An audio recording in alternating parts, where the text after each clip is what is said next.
With me today I've got prominent Australian astrologer Isabelle Alexander, who's going to talk about the soul journey through 2010 and how this year's going to impact on your relationships. Thank you, Sue. The theme of the year thus far has been very, very riddled with frustration, unfortunately. Mars has been retrograde in Leo, and that's been impacting our ability to move forward, and the soul just wants to charge ahead. But Saturn is also restricting us. Oh, can you just explain to the viewers what Saturn is about and what Mars is about? Sure. Mars is about dynamic energy and moving forward and initiating. And Saturn is about rigidity and structure and form and responsibility.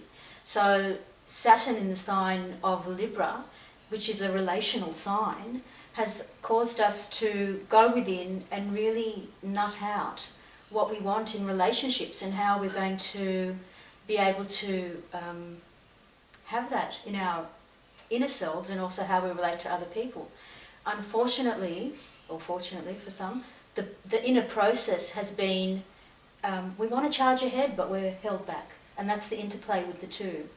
So how are people going to make sense of this, that they get this feel that they want to go ahead, certain energies are holding them back, but they don't really often understand the dynamics, so how are they going to kind of like get the tools to work with this energy if they don't know what's coming? For the moment, until the 9th of March, the key words are embrace the pause. So at the moment you need to sit with yourself, basically. Just sit and allow yourself the process and the opportunity to get to know yourself. What do you want? Where do you want to go? Because Pluto is also involved in this. And Pluto? Sorry. It's in Capricorn, which is ruled by the sign Saturn. By the planet Saturn. Okay, and Pluto represents? Pluto is power and transformation and change and growth. It's the renewal process. So it's the death and then the birth. So what we're working towards is death of old structures of the persona, which is why Saturn and Mars are retrograde, because it's allowing that death process in. And then Pluto, which is the regeneration, when the Mars and the Saturn move forward, is going to allow new growth to come in, which is rather exciting on a social and relational dynamic. So until March, what we really have, it feels like our feet are stuck in mud, and we just have to appreciate it and realise that Pluto is coming in, and we are going to be making great movements forward, and we are going to be changing, but No rash decisions. No rash decisions. Okay, guys, but change scares a lot of people. It creates a certainly lot does. of fear. So how are they going to deal with this transformative energy saying, okay, bring in change, when by habit we don't like change?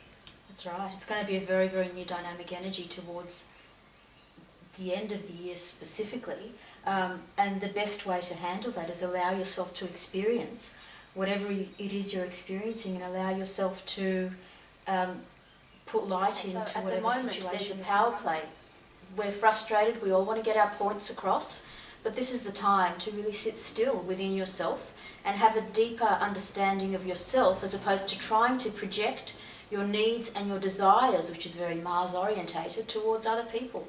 So I can appreciate that, but again, back to the topic of change, is people have just come from a global downturn where their individuality, their security, their sense of the future has been smashed, so to speak. So you can understand why the whole thing about change and understanding what you're allowed to embrace and what you've got to let go of as in control might be, again, a little bit difficult for people to do. It is confronting, and people have to really accept themselves more than anything else, because the change has to come from within. And then when it does get mirrored externally, as in a change of job, a change in relationship, because there's going to be more self-acceptance, that external change is going to be easier for people to integrate.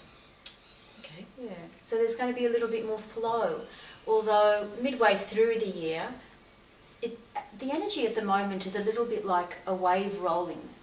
It's getting ready to burst.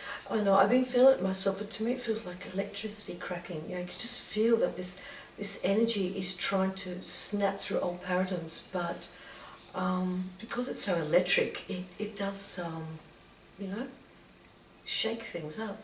Definitely. And at the moment we just need to sit in it, and by mid-year that shake-up is really going to be a lot more profound. We're going to start to feel a lot more, especially through July and August when more planets move into the sign of Aries. So we've got Jupiter, which is expansive, and Uranus, which is electric change, some of what you've been feeling, in the sign of Aries, and initiation and movement forward, and a new dynamic, a new universal paradigm.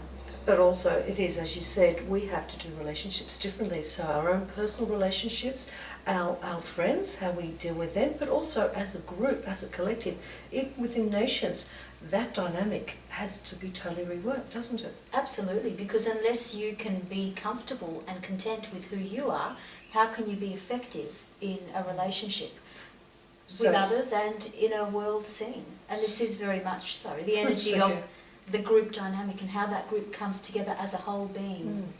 Yeah. So that's going to play out on the bigger stage though, isn't it? I mean, people may not want to keep certain rules and regulations, certain ways of living.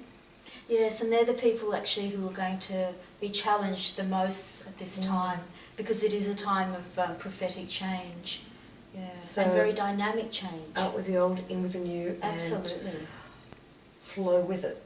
Yeah. But as you said, Uranus, that electric It's going change. to be very hard to flow as well. So we've got the energy of revolution coming up, don't we? Big time. So it's almost like we're creating a new way of doing everything, and it starts with relationships. Relationship with you first, relationships with people around you, and then how that affects. Well, that's the beauty nations. of the Saturn and the Mars at the moment being retrograde, because it's all about connecting with your heart and your inner self.